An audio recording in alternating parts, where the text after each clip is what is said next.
Good morrow, scholars. Welcome to Iguana Theater, starring Iggy and Ben Iguana. There I am. Good morrow, scholars. Welcome back to 5 Nights at Freddy's, The Twisted Ones. Sorry for another late upload, but I was coloring my sabers. Well, the hilts. I think they turned out pretty well.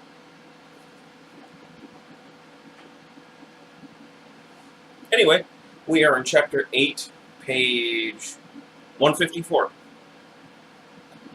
Charlie tossed her keys to John. You go. There's a gas station a few miles back the way we came. You can call from there. He nodded, jangling the keys in his hand. I'll stay with you, Jessica said instantly. I've forgotten everyone's voice. No, Charlie said, more forcefully than she intended. Go with John. Huh. Jessica looked confused for a moment, but finally nodded and headed off toward the car. Are you sure? John asked. Charlie waved her hand at him dismissively. Someone needs to stay with it. I'll keep my distance. I promise. I won't disturb it. Okay. Like Jessica, John hesitated for a moment. Then they left Charlie alone in the empty lot. After a minute, she heard the engine start, and the noise of her car faded as they drove off down the empty streets. She sat at the top of the mound where she had uncovered the misshapen bear and gazed down at it. What do you know? She whispered. She stood and paced slowly over the other two plots of disturbed soil, wondering what lay beneath. The bear was frightening, misshapen, an imitation of Freddy created by someone else. It was a strange variation, into which her father had never breathed life. But William Afton, Dave, did. The man who designed these things was the same man who had stolen and murdered her brother. A thought surfaced, a question that had visited her many times before. Why did he take Sammy? Charlie had asked herself, the wind and her dreams that questioned endlessly. Why did he take Sammy? But she had always meant, why not me? Why was I the one who lived? She stared down at the soil beneath her, envisioning the bear's strange embryonic face. The children murdered at Freddy Fazbear's had lived on after death, their spirits lodged somehow inside the animatronic costumes that had killed them. Could Sammy's spirit be imprisoned somehow, behind a large rectangular door? Charlie shivered and stood up, suddenly wanting to put as much distance as possible between her and the twisted Freddy buried in the soil. Who wouldn't, though? Then again, the image of his face came to her again, and this time it made her skin crawl. Did the other two mounds hide similar creatures? Was there a malformed rabbit hidden in the dirt just here, a chicken clutching a cupcake to its grotesque chest? But the thing that tried to kill me, tried to envelop me, it was designed to kill. There could be anything buried down there, waiting for nightfall. She could look, dig up the other two mounds to see what lay slumbering beneath, but as soon as she thought of it, she could almost feel the lock of metal hands on her arms, forcing her inside that deathly cavernous chest. Charlie took a few deliberate steps back from the mounds, wishing just a little that she had allowed Jessica to stay. Not her finest hour. How's your visit with Charlie been? Jessica asked in a conspiratorial tone as they made the final turn out of the development and onto the main road. John didn't take his eyes off the road. It's been fun to see her again. You too, he added, and she laughed. Yes, you've always loved me. Don't worry, I know you're here to see her. I'm here for a job, actually. Right, Jessica said. She turned and looked out the window. Do you think Charlie's changed? She asked abruptly. John was silent for a moment, picturing the bedroom Charlie had turned into a scrap heap, and Theodore ripped apart and strewn in pieces. Never mind. He thought of her tendency to retreat into herself, losing whole minutes as if she were stepping briefly out of time. Do I think she's changed? No, he said finally. I don't think she has either. I don't think she would have said either. Jessica sighed. What did you find at Freddy's? John asked.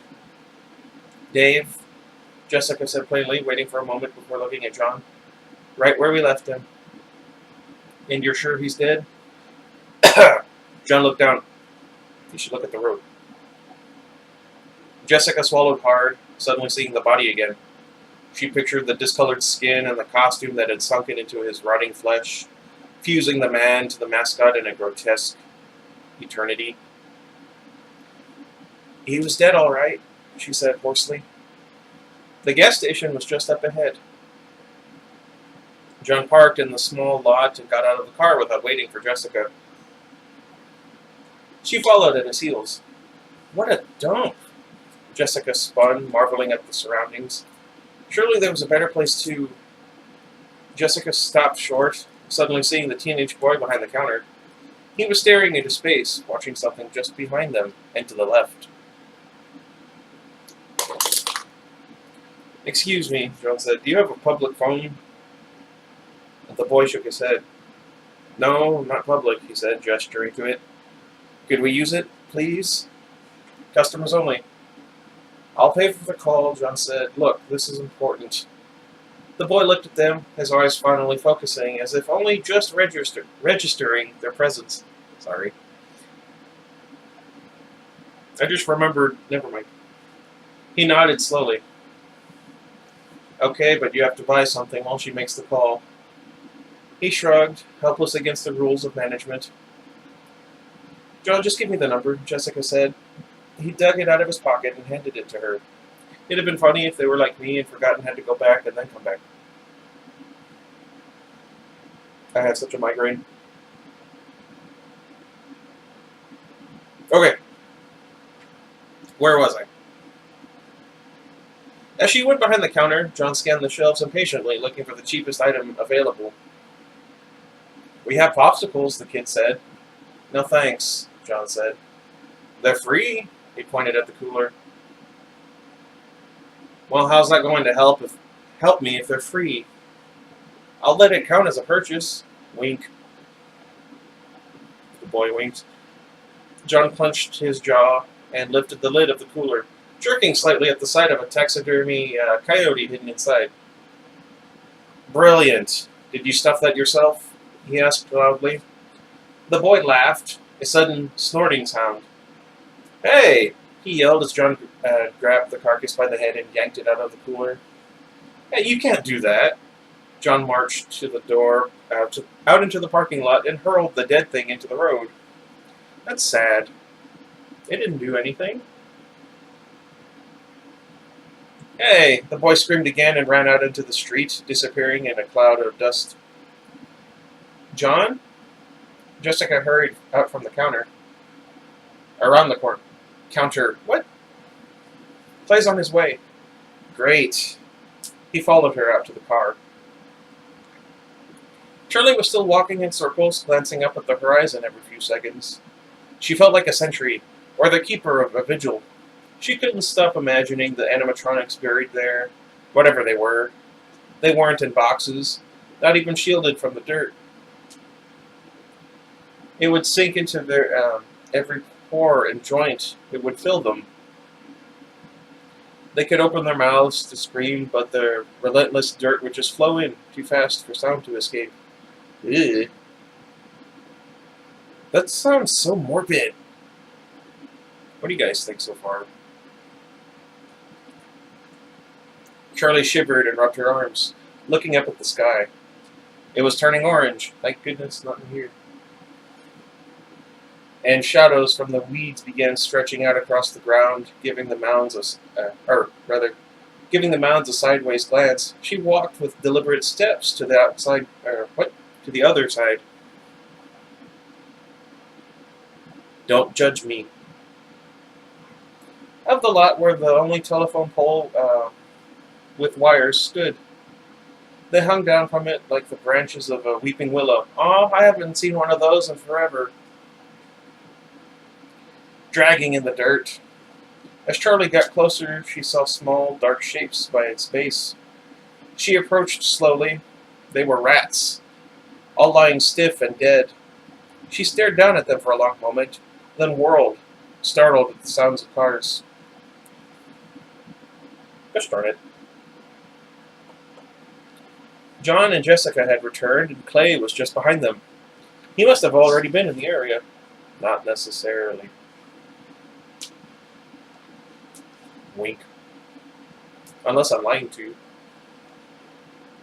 Watch out for that pole, Charlie said by way of greeting. I think the wires are live. John laughed. No one touched the wires. Glad you're okay. Clay didn't speak. He was busy examining the patches of dirt. He walked around them as Charlie had, peering at them from every angle, then finally came to a stop when he'd made a full circle. You dug one of these up? He asked, and Charlie could hear the strain behind his level voice. No, John said hastily. We just uncovered a part of it, and covered it back up. Clay looked down again. I'm not sure if that makes it better or worse, he said, his eyes still on the mounds. It looked like Freddy, Charlie said urgently. It looked like a strange, misshapen Freddy. There was something wrong with it. What was wrong? Clay asked gently. He looked at her with serious eyes. I don't know, Charlie said helplessly, but there's something wrong with all of them. Well, the murdering people, Jessica offered. I'd count that as something being wrong with them. Charlie, Clay said, still focused on her. If you can tell me anything else about these things, then now's the time. We have to assume that, as Jessica told me over the phone, they're going to kill again tonight. Charlie dropped to her knees in the place where they had dug up the twisted Freddy and began digging again. What are you doing? John protested. Clay needs to see it, she muttered. What in the... Clay inched forward to study the face, then took a long step back to observe the disturbed plots of earth measuring the size of the things buried at their feet. We have to evacuate these buildings, John said. Otherwise, what are we going to do when these things get up? Ask them to go back to bed? There aren't that many apartments in this area that actually have people living in them. There's only one building in the whole block, he said, pointing. Maybe two that looked occupied. Okay. Ow, my chest.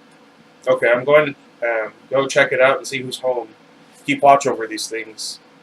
Clay studied the row of buildings and made his way toward them. So we wait, John said.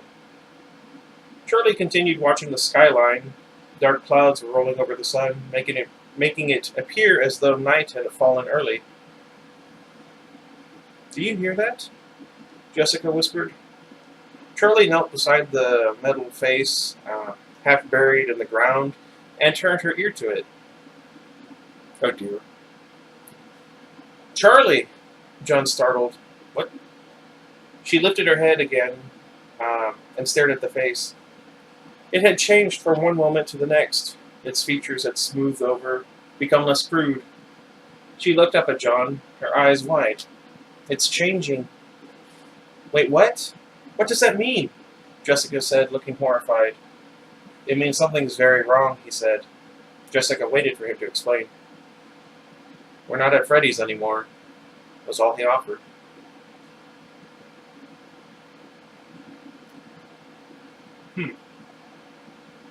Clay returned from across the field. Everyone into the car, he said. My car? Charlie asked. Clay shook his head. Mine. Charlie was about to protest, but Clay gave her a stern look. Charlie, unless your car has a siren and you've had a high-speed pursuit, or you've had high-speed pursuit training, stand down. She nodded. What did you tell them? Jessica asked suddenly. I told them there was a gas leak in the area, Clay said. Scary enough to get them out, not so scary as to start a panic. Jessica nodded. She looked almost impressed, like she was taking mental notes. They piled into Clay's car, Jessica quickly claiming the front seat, though Charlie suspected she just wanted to leave her alone next to John. Right. The cruiser sat at the edge of the lot, as far from the mounds as they could be without edging onto the road. As the sun sank below the horizon and the final streaks of light bled away into darkness, really paints a picture. Makes me think of Star Wars. Although I have a lot of lightsabers, so it doesn't take much to make me think of Star Wars. What about you guys? Do you have something that no matter the situation you can find a reference to it? Excuse me. A single streetlight flickered on. It was old, the light almost orange, and it sputtered at intervals, as if it might fail at any moment. Charlie watched it for a while, empathizing. John was busy staring out across the field, unblinking, but as the hour passed, he began to slouch in his seat. He let out a yawn, then quickly brought himself back to alertness. An elbow poked him in the ribs, and he turned to find Charlie with a mess of wires in her lap, studying something carefully. "What are you doing?" he asked, then turned his gaze back to the field. "I'm trying to see what exactly this thing does." Charlie had the metal disc firmly in her hand.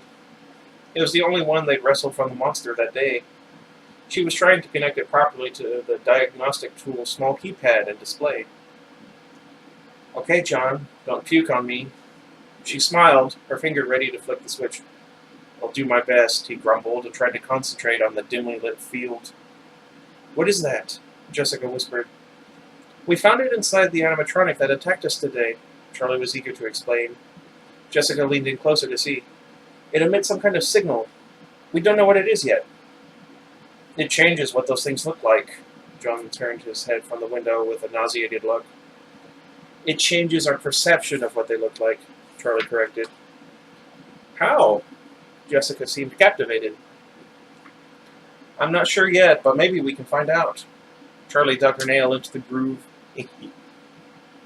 and pulled the switch. I can hear it already," John sighed, "and I can feel it." "I can't." Jessica tilted her head to listen. "Maybe I can? I don't know. It's very high-pitched." Charlie was busy turning small knobs on the handheld display, trying to get a readout from the device. "It gets into your head," John rubbed his forehead. "This morning it almost made me sick."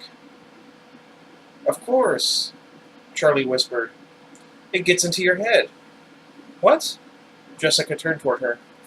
"These readings looked nonsensical at first. I thought something was wrong." "And?" John said impatiently when Charlie suddenly went silent. "In class we learned that when the brain is overstimulated, it fills in gaps for you. So say you pass a red hexagonal sign on the road and someone asks you what the words were on it. You'd say stop, and you'd imagine that you saw it. You'd be able to picture that stop sign the way it would have, or the way it should have been. That is, of course, if you were properly distracted and didn't notice an obviously blank sign. This thing distracts us. Somehow it makes our brains fill in blanks with previous experiences, things we think we should be seeing." "How does it do that? What's in the actual signal?" John glanced back again, only half listening. "It's a pattern, sort of." Charlie leaned back, letting her arms relax, the device cradled in her hands. The disc emits 5 sound waves that continuously vary in frequency. First they match one another, then they don't. They go in and out of harmony, always on the edge of forming a predictable sequence, then branching away. "I don't understand." "So it's not a pattern?" John said. "It's not, but that's the whole point. It almost makes sense, but not quite." Charlie paused, thinking for a moment. "The tone fluctuations happen so fast that they're only detected by your subconscious. Your mind goes mad trying to make sense of it. It's immediately overwhelmed. It's like the opposite of white noise. You can't follow it, and you can't tune it out." That kind of makes sense. "So the animatronics aren't changing shape, we're just being distracted. What's the purpose of that, though?" John had turned away from the window, giving up the pretense of ignoring the conversation. "To earn our trust, to look more friendly, to look more real." As the possibility stacked up, a grim picture began to form in Charlie's mind. John laughed. "To look more real, maybe, but they certainly don't strike me as friendly." "To lure kids closer," Charlie continued. The car got quiet. "Let's just focus on getting through the night." Oh, wait, no, that's Clay, not Charlie. "Let's just focus on getting through the night, okay?" Charlie said from his front seat. "I can't call this in as it is. Right now, it's just buried junk in a field. But if you're right, and something starts moving out here..." He didn't finish. John leaned against the car door, propping his head against the window so he could keep watching. Charlie leaned her head back, letting her eyes close for just a few moments. Across the field, the orange bulb continued to flicker with a hypnotic pulse. Why did I say it that way? Okay. This is one of the chapters that doesn't have as much going on in it as the rest of them. Anyway, minutes passed, and then almost another hour. Clay glanced at the teenagers. They had all fallen asleep. Charlie and John were awkwardly leaning on each other. Jessica had curled up with her feet on the seat beneath her, and her head resting on the narrow window ledge. She looked like a cat, or a human who was going to wake up with neck problems. Clay shrugged his shoulders up and down, seized with the odd alertness he always felt when he was the only one awake. When Carlton had been a baby, he and Betty would take turns getting up with him. But while Betty had been exhausted by it, barely making it through the following day, Clay had found himself almost energized. There was something about walking through the world when no one else was stirring. It made him feel as if he could protect them all, as if he could make everything all right. Oh, Betty. He blinked, the orange streetlight suddenly shimmering in it as his eyes moistened. He took a deep breath, regaining control. There was nothing I could say, was there? Unbidden, the memory of their last conversation, their last fight, reared in his mind. All hours of the night. It's not healthy. You're obsessed.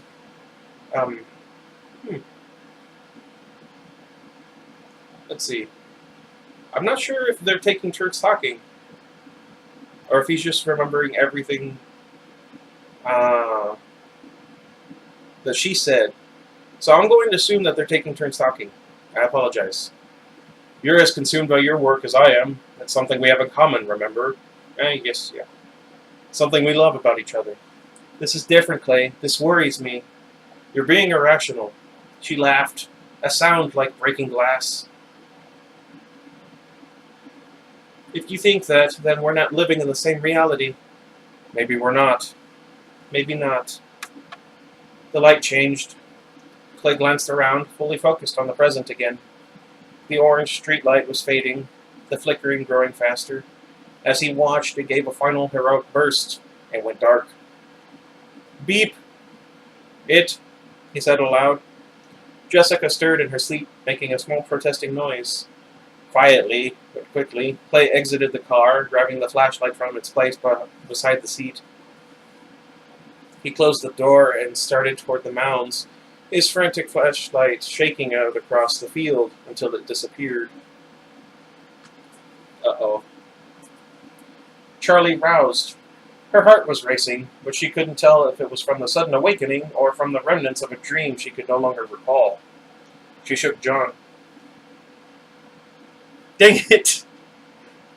It says John, Jessica, but I wanted to say, well, never mind. If you can guess what I was saying in my head, I'll give you a shout-out of some kind.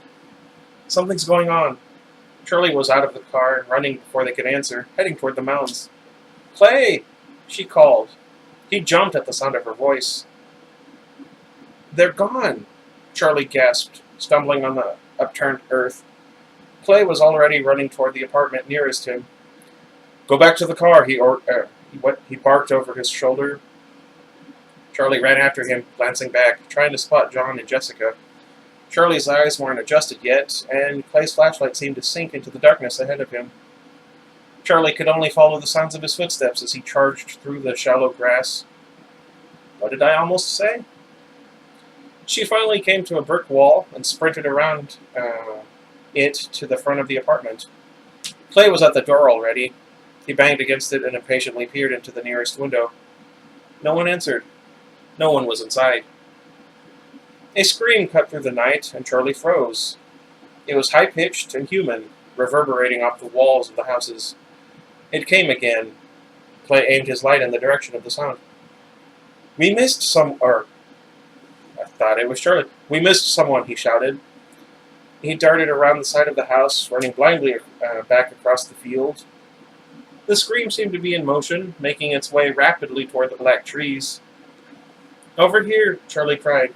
breaking from behind Clay and running toward the indistinct movement in the dark. "Charlie!" John's voice cut distantly through the night, but Charlie didn't wait for him. The sound of gravel under her feet was deafening. She came to an abrupt stop, realizing she'd lost her bearings. "Charlie!" someone yelled in the distance. The rest was lost in the rustle of the trees as a night wind swept through. Oh, those are lovely. She tried to keep her eyes open as grains of sand pelted her face. Then the wind finally calmed, and there was another rustle of branches nearby. This one unnatural. Charlie stumbled toward the sound, holding her arms in front of her until she could see again. Then it was there, just at the edge of the tree line. The misshapen figure stood hunched in the darkness. Charlie stopped short a few yards away, struck still, suddenly aware that she was alone. The thing lurched to the side, then stepped toward her, revealing a sleek snout. A wolf's mane ran over the top of its head and down its back. It was stooped over, one arm twisted downward while the other flailed up. Perhaps its control over its limbs was uncertain. It was looking at Charlie, and she met its eyes. They were piercing blue and self-illuminating. Yet while the eyes held a steady light, the rest of the creature was in flux, morphing in a disorienting fashion, even as she watched. One moment it was a groomed and agile figure covered in silver hair. The next a tattered metal framework, partly coated in rubbery translucent skin. Its eyes were stark white bulbs. The creature flinched and convulsed, finally settling on its crude metal appearance. Charlie drew in a sharp breath, and the wolf broke its stare. It spasmed alarmingly, doubling over. Its chest split open, folding outward like a horrid metal mouth. Ugh. Do you guys remember Baby?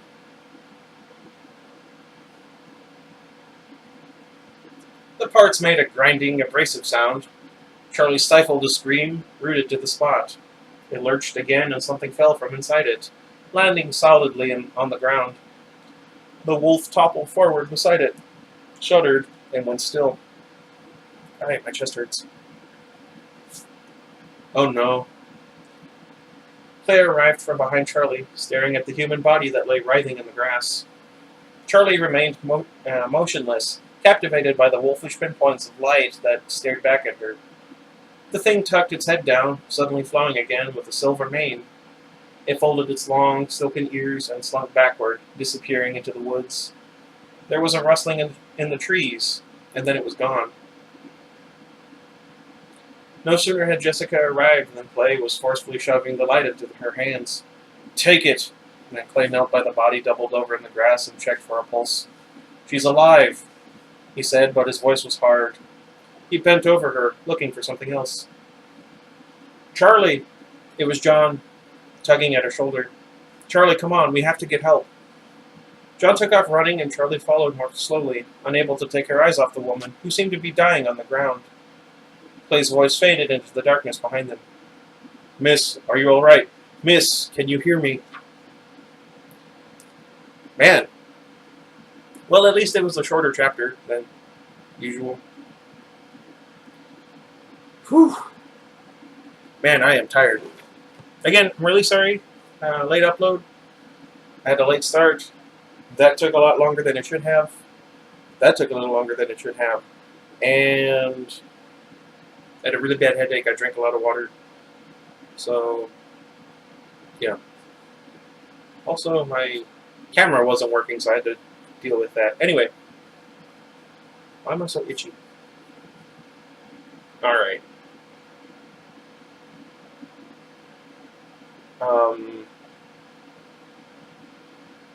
I didn't think about it when I said it until after I said it, so we'll just put that on everybody's list at the end, and you guys let me know if it was your first thought too when it happened with Charlie the first time. Anyway, before I take like 5 minutes to talk. Can't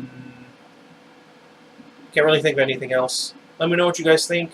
If you have any suggestions for another book to read after I'm done with this one, Be sure to let me know down in the comments. I don't mind taking suggestions. I like making you guys feel like you're a part of what I do here, mostly because you are why I do what I do here. And until next time, goodbye, everybody. Why is it the chapter where someone almost died, I'm coherent enough to say goodbye, but the other ones,